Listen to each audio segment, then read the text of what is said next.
Hello everyone, नमस्ते, सत श्री अकाल, आदाब। तो कैसे हैं आप? उम्मीद है सब लोग बेहतर और उम्दा होंगे। मैंने अभी कुछ वक्त पहले माडा की जो न्यू चेंजेस आया उसका एक वीडियो पोस्ट कर रहा था, जिसे मैंने प्राइवेट कर दिया गया है। उसे मैं पोर्टल लॉन्च होने के बाद पब्लिक करूंगा। उसके पीछे कुछ रीजन है, इस टॉपिक पे हम तभी बात करेंगे। एंड आइए मैं फिर से नए सिरे से आपको न्यू अपडेट्स देता हूँ।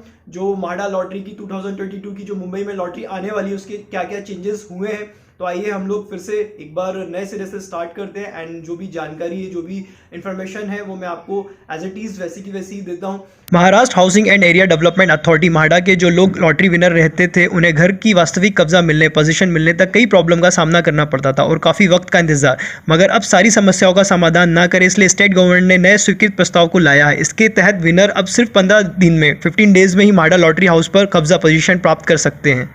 माडा लॉटरी जीतने के बाद एक विजेता को माडा के साथ कोई और दूसरा फॉर्म भरने की आवश्यकता नहीं होती है, बल्कि रजिस्टर्ड ऑफिस में अपना घर पंजीकृत रजिस्ट्रेशन करना होता है। 2022 माडा हाउसिंग लॉटरी की वेबसाइट लॉन्च होने के बाद आवेदन ऑनलाइन स्वीकार किए जाएंगे। रजिस्ट्रेशन मोबाइल नंबर पर एक OTP भेजकर माडा एप्लीकेशन को अधिकृत किया जाएगा।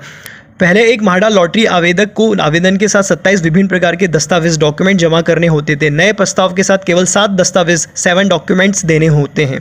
आवेदकों को माडा लॉटरी के लिए पंजीकरण के लिए 7 दिन का समय दिया जाएगा और आवेदक की पात्रता और अपात्रता तुरंत निर्धारित की जाएगी। माडा लॉटरी 90 दिन आयोजित की जाएगी और इसमें केवल पात्र आवेदक ही शामिल होंगे। माडा लॉटरी विनर के रजिस्ट्रेशन मोबाइल नंबर पर कंफर्मेशन मैसेज भेजा जाएगा। साथ ही विनर को डाक द्वारा अंतिम विवरण पत्र भेजा जाएगा। विजेता द्वारा पूरी राशि का भुगतान करने के तुरंत बाद ही ई पंजीकरण रजिस्ट्रेशन किया जाएगा। स्टैम्प ड्यूटी पेमेंट करने के बाद सफल उम्मीदवार को रजिस्ट्रेशन के लिए डिप्टी रजिस्ट्रार ऑफिस में जाना होगा। Under the new proposal the concept of the waiting list will be scraped. इस नए प्रस्ताव के तहत प्रतीक्षा सूची की अवधारणा को खत्म किया जाएगा। माडा का मुंबई बोर्ड भ्रष्टाचार पर अंकुश लगाने और लॉटरी प्रक्रिया को 100% पारदर्शी बनाने का विचार कर रहा है। नई ड्रॉ प्रक्रिया के लिए माडा द्वारा एक नया सॉफ्टवेयर भी तैयार किया जा रहा है। बताया जा रहा है कि इस सिस्टम का परीक्षण IIT द्वारा किया जाएगा। सिस्टम को डिज़ाइन किया जाएगा ताकि आवेदक आसानी से आवेदन भर सके।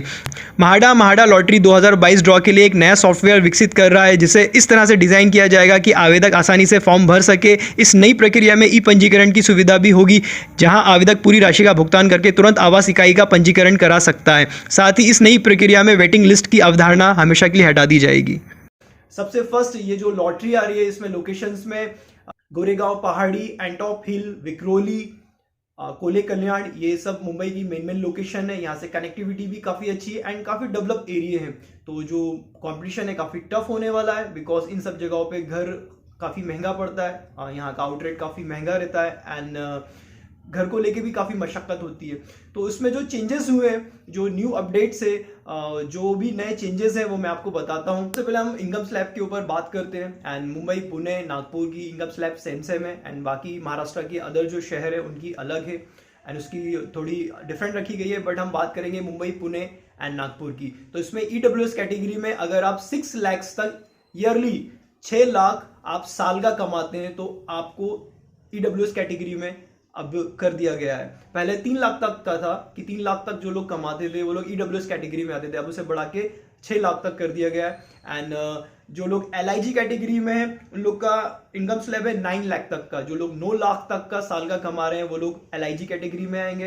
एंड जो लोग 12 लाख तक का साल का कमा रहे हैं वो लोग MIG कैटेगरी में आएंगे। एंड जो लोग 12 लाख के ऊपर, अबव 12 लैक्स अगर आप साल का कमाते हैं, तो आप HIG कैटेगरी में आएंगे। एंड अब सबसे ज़्यादा लोगों के कमेंट्स आते हैं, कंफ्यूजन रहता है कि भाई मैं इतना कमाता हूँ तो मैं किस कैटेगरी में आऊँगा, मेरा महीने का पेमेंट, मेरा महीने का सैलरी इतना है, अर्निंग इतना है। आई थिंक सभी लोगों को ये चीज़ पता होगी, लेकिन फिर भी बता देता हूँ कि आप अगर 10,000 भी महीने का कमाते हैं, 20,000 कमाते हैं, 25,000 कमाते हैं, जितना भी आप अर्न करते हैं, तो आप उसको इंटू 12 कर लीजिए। 12 महीने से एक साल में 12 मंथ होते हैं, 12 मंथ होते हैं। आप इंटू 12 करिए। अगर आप 10,000 कमाते हैं, इंटू 12 करेंगे तो 1,20,000 आपका सैलरी बना साल का। तो आप उस हिसाब से डिसाइड कर सकते हैं कि भाई 6 लाख के अंदर मेरा जितना भी सैलरी आएगा तो मैं EWS कैटेगरी में आऊँगा। और बाकी मैं आपको मंथली बेस के हिसाब से भी बता देता हूँ। जो लोग EWS कैटेगरी में आएंगे वो लोग 50,000 तक का जो अर्न करते हैं, 50,000 के अंदर जो लोग कमाते हैं महीने का, जिनका सैलरी है या जो भी बिजनेस से कमाते हैं, वो लोग EWS कैटेगरी में आएंगे। एंड जो लोग 50,000 से लेके 75,000 तक का कमाते हैं, 50,000 से ऊपर आप जितना भी कमाना स्टार्ट करेंगे 75,000 तक का, 75,000 तक का, तो आप LIG कैटेगरी में आएंगे। एंड 75,000 से लेके 1 लाख तक, 75,000 से लेके 1 लाख तक के बीच में आप जितना कमाते हैं वो लोग MIG कैटेगरी में आएंगे। एंड 1 लाख के ऊपर जो लोग कमाते हैं, 1 लाख के ऊपर लोग जितना भी कमाएं वो लोग HIG यानी हायर इनकम ऑफ ग्रुप में आएंगे। तो ये आप लोग को समझ में आ गया होगा कि भाई इनकम स्लैब क्राइटेरिया अभी इस साल का क्या है। एंड अब मैं बात करता हूँ नेक्स्ट टॉपिक पर जो बहुत ही इंपॉर्टेंट है, बिकॉज इस साल की जो लॉटरी आ रही है उसको 100% पारदर्शी बनाने की योजना है स्टेट गवर्नमेंट की। बिकॉज काफ़ी लोगों को ये डाउट है एंड काफ़ी लोगों ने कमेंट्स भी करा है कि भाई जो भी ये लॉटरी सिस्टम आता है इसमें प्रॉपर प्योर नहीं होता है, मतलब सेटिंग चलता है, झोल जाल चलता है, या पॉलिटिकल्स कुछ वो रहते हैं कि उन्हीं लोगों को फ्लैट्स मिलते हैं, ऐसे सब। तो ये सारी चीज़ें कि अंदर के जो भी कर्मचारी अगर भ्रष्टाचार कर रहे हैं तो वो सारी चीज़ें फेयर हो सके, इस वजह से जो कुछ चीज़ें चेंज की गई हैं। अभी जो पोर्टल आएगी, लॉन्च होगी, उसको फिर से डिज़ाइन किया जा रहा है, इसका IIT द्वारा निरीक्षण किया जा रहा है एंड कोई भी इंसान घर बैठ के ईजी वे में फॉर्म फिल कर सके। आप जब लॉटरी का फॉर्म फिल करेंगे तब आपको लॉटरी के फॉर्म फिल करने के साथ 7 डॉक्यूमेंट्स आपको सबमिट करना है स्कैन करके। एंड आपके जो डॉक्यूमेंट्स है वो पहले ही अधिकारी लोग उसको क्रॉस चेक करेंगे, जो म्हाडा के अधिकारी है, कर्मचारी है, उसका क्रॉस चेक करेंगे और वो डॉक्यूमेंट्स वेरीफाइड हो पाएंगे तो ही आप इस लॉटरी में पार्टिसिपेट कर सकेंगे, वरना अन्यथा आप लॉटरी में पार्टिसिपेट ही नहीं कर पाएंगे। अब वही लोग पार्टिसिपेट कर सके जिनके डॉक्यूमेंट्स वेरीफाइड हो सके, वरना आगे जाके फिर अगर विनर बन जाते हैं कुछ लोग और अगर उनके पास बाद में वो डॉक्यूमेंट्स नहीं निकलते हैं या डॉक्यूमेंट्स सही नहीं रहते हैं, क्योंकि कई बार ऐसा होता है आपके डॉक्यूमेंट्स में बहुत जगह पर कुछ गलतियां मिस्टेक होती हैं जो आप पकड़ नहीं पाते हैं, जब आप कहीं पर सबमिट करते हैं तब आपको समझ में आता है। इस वजह से आपके जो भी डॉक्यूमेंट्स होते हैं वो पहले से ही चेक किए जाएंगे, इसके बाद ही आप पात्रता हासिल कर पाएंगे, आप पात्र होंगे, एलिजिबल होंगे तो आप लॉटरी में पार्टिसिपेट कर सकेंगे। सेकेंड पॉइंट ये है कि अब उन परियोजनाओं को, उन प्रोजेक्ट को लॉटरी में इन्वॉल्व किया जाएगा जो 6 मंथ के अंदर या 1 ईयर के अंतराल में कंप्लीट हो जाती हैं। पहले कई ऐसे परियोजनाओं को, प्रोजेक्ट को लॉटरी में रख लिया जाता था जिनको बनने में बहुत वक्त लगता था और उस वजह से लोगों को पोजीशन नहीं मिल पाता था। अगर आप विनर बनते हैं, विजेता बनते हैं और आपने 1 शॉट पेमेंट पूरा कंप्लीट कर दिया तो 15 डेज के अंदर आपको पोजीशन मिल जाए, आपको घर के लिए परेशान ना होना पड़े, ना आपको इंतजार करना पड़े।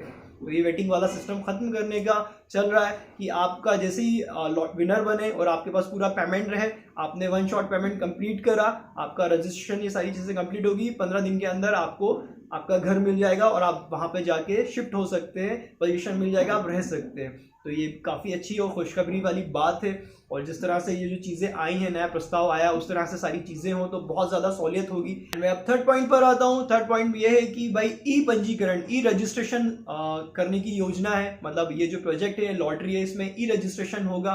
आप लोग जो भी विजेता बनेंगे उनकी प्रॉपर्टी का वो रजिस्ट्रेशन कर पाएंगे, तो वो बहुत ईजी वे में रहेगा और सहूलियत रहेगी, उसमें वक्त भी बचेगा एंड भागा दौड़ी भी बचेगी। कि अगर आपको पार्टिसिपेट करना ही है, आपने माइंड सेट कर लिया है कि भाई मुझे म्हाडा लॉटरी में पार्टिसिपेट करना है, मुझे खुद का घर चाहिए, मुझे शिफ्ट होना है खुद के घर में प्रॉपर एक अच्छी सोसाइटी के, तो आप जो भी डॉक्यूमेंट्स हैं, जो बेसिकली मेन डॉक्यूमेंट्स होते हैं, वो आप बनवा के रखें। आप कंफ्यूज ना हो कि ऐसा वैसा, और ऑलरेडी आप जब डॉक्यूमेंट्स बनवाएंगे तो आपको खुद ब खुद पता चल जाएगा सामने वाला। अगर आप किसी के पास जाते हैं, कोई ऑफिस में डॉक्यूमेंट्स बनवाने जाते हैं, जैसे डोमिसाइल सर्टिफिकेट या इनकम सर्टिफिकेट, तो आपको खुद बताएंगे कि आपको ये डॉक्यूमेंट्स की जरूरत है, इस बिहाफ पे आपके डॉक्यूमेंट्स बनेंगे।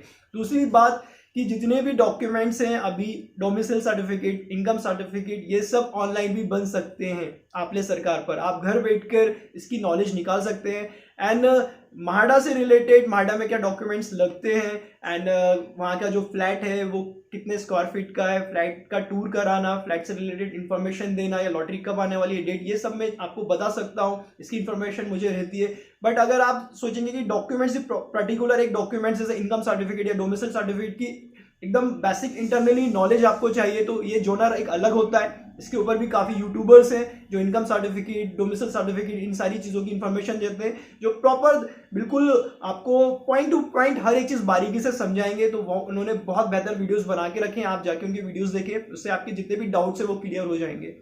इनकम सर्टिफिकेट को लेके, डोमिसाइल सर्टिफिकेट को लेके कि कैसे बनाया जाए, एंड इनकम सर्टिफिकेट कितने तरह के होते हैं, किस किस तरह के होते हैं, इसमें किस किस की अर्निंग इनकम को इन्वॉल्व कर सकते हैं हम, और कौन सा इनकम सर्टिफिकेट कहाँ पे हम यूज़ कर सकते हैं। इसके ऊपर काफ़ी वीडियोज़ हैं, आप जाए यूट्यूब पे देख सकते हैं, आप गूगल भी सर्च कर सकते हैं, तो आपके वो सारे डाउट्स क्लियर हो जाएंगे। तो ये मैंने क्लियर कर दिया। अब कोई भी इनकम और डोमिसाइल में कंफ्यूज मत होना, और आपले सरकार जो ऐप है उसमें दोनों ही आपके डॉक्यूमेंट्स बन जाएंगे घर बैठे। जैसे ही पोर्टल लॉन्च होगा आप फॉर्म फिल कर दें, अपने डॉक्यूमेंट्स स्कैन करके लगा दें, आपके डॉक्यूमेंट्स वेरीफाइड किए जाएंगे, आपके डॉक्यूमेंट्स सही निकलेंगे तो आप लॉटरी में पार्टिसिपेट कर लेंगे।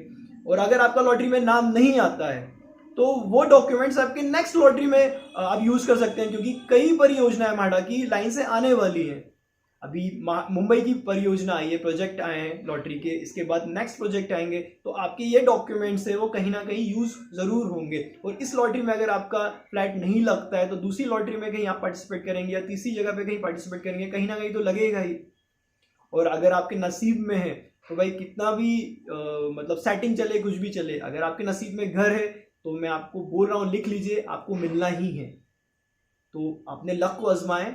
एंड ईएमडी अमाउंट तो आपका रिफंड हो ही जाता है। एंड अभी काफ़ी चीज़ें चेंज की जा रही हैं, जिससे ईएमडी अमाउंट लोगों के लटक जाते थे, रुक जाते थे, काफ़ी वक्त में मिलते थे, तो वो सारी चीज़ों के ऊपर भी वर्क कर रहा है। जो सॉफ्टवेयर डिज़ाइन किया जा रहा है तो उसके तहत सारे चीज़ें सॉल्व हो सके, एंड घर बैठे बैठे आपके जो भी प्रॉब्लम्स है, जो भी प्रॉब्लम्स आए हैं पहले पास्ट में, वो इन फ्यूचर ना रहें। पहले भी जब भी लॉटरी आई है, अनाउंस हुई है, तो फेस्टिवल के ओकेशन पर ही अनाउंस की गई है कि पब्लिक को फेस्टिवल के वक्त पर एक खुशखबरी का तोहफा दिया जाता है म्हाडा या सिडको की तरफ से।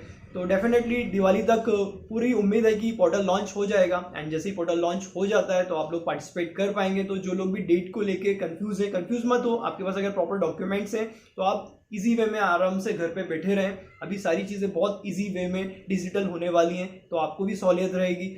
ये थी अभी तक की अपडेट्स, जो भी चेंजेस हुए हैं, जैसे जैसे मुझे पता चला मैंने आपको वो सारी चीज़ें बता दी। अब हम कुछ डिस्कस करते हैं एक फैमिली मेम्बर की तरह, इसको लॉटरी के इस पार्ट से अलग रखें। एंड क्योंकि जब भी हम कुछ घर खरीदना है, कुछ भी हमको ऐसी चीज़ खरीदना, परचेस करना होती है, तो फैमिली में बैठ के हम डिस्कस करते हैं, और इसी वे में बहुत सारी प्रॉब्लम्स और बहुत सारी चीज़ों के सॉल्यूशन निकल जाते हैं। जो लोग भी पार्टिसिपेट करें इस लॉटरी में, मेरी आप लोगों से दरख्वास्त है, रिक्वेस्ट है कि अगर आप लोग के फॉर्म एक्सेप्ट होते हैं या अनफॉर्चुनेटली किसी के फॉर्म एक्सेप्ट नहीं किए जाते हैं, तो आपको रीज़न पता चलेगा, क्योंकि पोर्टल को नए तरीके से डिज़ाइन किया जा रहा है, तो उसमें शो होगा कि आपका क्यों फॉर्म एक्सेप्ट नहीं किया गया। तो आप वो प्लीज़ मुझे बताएं ज़रूर, बिकॉज देखिए न्यूज़ चैनल्स देखना या न्यूज़पेपर्स या नेट के थ्रू डिटेल्स निकालना एक अलग चीज़ होती है, लेकिन प्रैक्टिकली जब कोई इंसान पार्टिसिपेट करता है, वो विनर बनता है, तो उसकी विनर बनने तक की प्रोसेसिंग और विनर बनने के बाद पोजीशन तक की प्रोसेसिंग का जो सफ़र होता है, जो प्रैक्टिकली एक अनुभव होता है, वो बहुत रियल होता है। उसमें पता चलती हैं सही चीज़ें, सही बातें, कि क्या रियलिटी थी और क्या सिर्फ बातें थी। तो जो लोग पार्टिसिपेट करते हैं, जो लोग विनर नहीं बन पाते, तो जिनका फॉर्म एक्सेप्ट नहीं करा तो किस रीज़न से नहीं किया गया, एंड जो लोग विनर बन गए तो विनर तक का जो सफ़र है आप प्लीज़ मेरे साथ शेयर करें। उस बिहाफ पर ही, आपके अनुभव पर ही मैं सारी चीज़ों को पब्लिक के साथ शेयर करता हूँ और शेयर करूँगा। इंस्टाग्राम पर भी ह्यूमन नेस्ट का अकाउंट है, आप लोग मुझे उस पर डीएम कर सकते हैं, एंड जो भी बातें हैं वो मेरे से शेयर कर सकते हैं, क्योंकि ये दूसरे लोगों के लिए भी काफ़ी नॉलेज वाली रहेगी, और प्रैक्टिकली जो भी बातें हमें पता चलेंगी हम दूसरों से शेयर करेंगे तो उनको प्रॉपर नॉलेज मिल पाएगा। क्या करें, देखिए अभी 15 ईयर्स 15 साल अगर आपने महाराष्ट्र में बिताएं तो ये आपको डोमिसाइल सर्टिफिकेट मिल पाता है। अगर नहीं है तो मेन इंपॉर्टेंट डोमिसाइल सर्टिफिकेट, आपका डॉक्यूमेंट्स में से जितने भी इंपॉर्टेंट डॉक्यूमेंट्स हैं उसमें से डोमिसाइल सर्टिफिकेट आपका बहुत इंपॉर्टेंट है, क्योंकि ये महाराष्ट्र की परियोजना है। और अगर आपके पास डोमिसाइल सर्टिफिकेट नहीं होगा तो आप किस बिहाफ पे इस लॉटरी में पार्टिसिपेट कर पाएंगे, आप खुद सोचिए। तो जिनके पास नहीं है, कोशिश करिए आप बनाने की, बहुत सारी चीज़ों का सॉल्यूशन निकल जाता है। एंड आपका बर्थ सर्टिफिकेट, आपका इनकम सर्टिफिकेट, अगर आपके पास बिजनेस करते हैं, खेती किसानी करते हैं, तो आप इनकम सर्टिफिकेट बनवाएं। अगर आप जॉब नहीं करते हैं, आपको पे स्लिप नहीं मिलता है, जो लोग आईटीआर फाइल करते हैं, तो मैं उनसे बोलूँगा कि आप हर साल आईटीआर फाइल करें। ये नहीं कि आप एक साल का ही करें कि भाई हमें लॉटरी में अभी पार्टिसिपेट करना तो एक साल का कर दें, क्योंकि इन फ्यूचर भी आपको काम आएगा। एंड कहीं पे भी आपसे पूछ लिया कि भाई 3 साल का आईटीआर फाइल आप अपना बताएं, प्रूफ दें, फिर आप क्या करेंगे। बिकॉज देखिए जब भी आप होम लोन लेते हैं या घर खरीदने का आपने सोच के ही रखा है, तो आईटीआर फाइल करना चाहिए, ये आपको बहुत फ़ायदा देगा, ये मेरी पर्सनल एडवाइस है। इस सब चीज़ों को लेके काफ़ी मशक्क़त होती है, तो ये सारी चीज़ें जो छोटे छोटे पॉइंट्स होते हैं ये आगे जाके आपको फ़ायदा देते हैं। तो आज के लिए इतना काफ़ी था। एंड नेक्स्ट जैसी कोई भी इंफॉर्मेशन आती है, मुझे अपडेट्स मिलती है तो मैं आपको बताता हूँ। प्लीज़ चैनल को सपोर्ट करते रहें, चैनल को सब्सक्राइब करें, वीडियो को लाइक करें एंड शेयर ज़रूर करें। अपना ख्याल रखें, अपनों का ख्याल रखें। तब तक के लिए बाय बाय, टेक केयर।